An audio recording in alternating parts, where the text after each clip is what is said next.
Well, listen, we got a report today that shows that the economy continues to move forward. We continue to add jobs at a healthy pace. And importantly, we continue to see a healthy pace of wage gains for workers across the economy, including faster wage gains for the 80% of workers who are production and non-supervisory employees.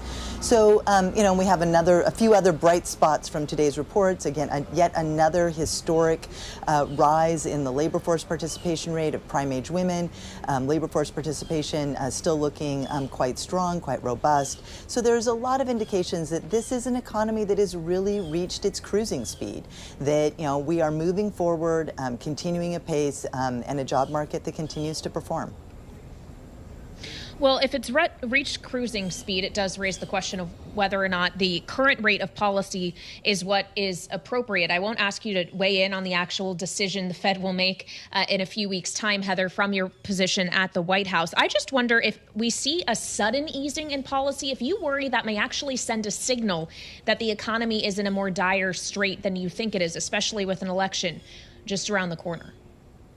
Well, again, I will not comment on Fed policy, but we all watch all of these different kinds of data so closely. And I think, one of the things that we continue to see is that the economy does continue to move forward at a healthy pace. We have good data on, GDP growth and output. We continue to see strong consumer spending. We have seen, of course, inflation come back down.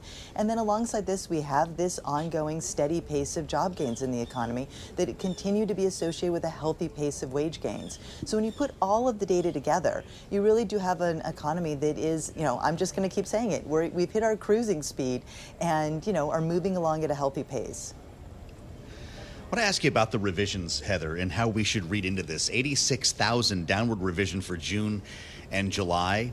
Adding to the idea that things might be softer than the headline suggests, should we anticipate a revision for August? And how much of this has to do with funding at BLS to get these numbers right?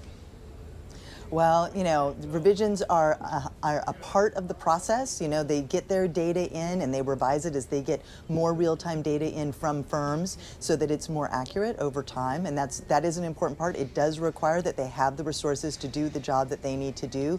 Data quality, we've seen over the course of this economic recovery how imperative it is that we have access to good quality data.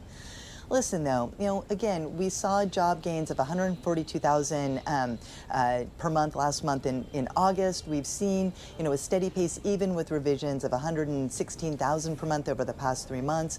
We believe that that is about what we need to keep pace with the increase in the labor supply. So, even with revisions, this does look like a healthy job market, and we continue to learn, as the months go on, what the data tell us. Well, and of course, the job market isn't monolithic. There are many different components of it that you could look at. Heather, specifically what's caught our attention in recent months is manufacturing, where a sector in which we're seeing a bit more weakness. What exactly is happening with the employment picture you see in the manufacturing sector? Well, certainly you've seen that flatlined, and you did lose some jobs last month.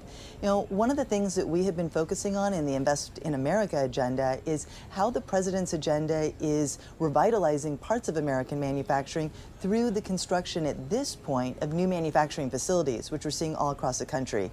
And so we've been actually watching very carefully the increase in construction employment that you've seen, and you actually saw a big uptick in that last month. We believe that, as you build those facilities, those workers will come into these new sectors that we are building out. But, for now, we are seeing this flattening in the employment in manufacturing. There's been a lot of talk about U.S. Steel this week, Heather. I don't know if this is something that you helped to advise the president on, but now you've got Joe Biden, along with the two presidential candidates, opposing this acquisition by Japan's Nippon Steel. It was reporting this week that President Biden was preparing imminently to formally block that deal. Is that about to happen? That is not something I can speak to today.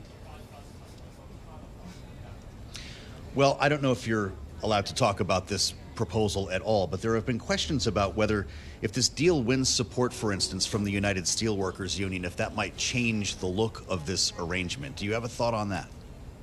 Well, listen, to sort of zoom out to the big picture here, the president has been focused, and the vice president, from day one, on making sure that we have the economic sectors in our economy, across our economy, that are vital to our national and economic security. And the president's been focused on making sure that we're making those investments, that we're making sure to create good jobs as we do so. And I think that he is taking on these decisions in light of those overarching goals.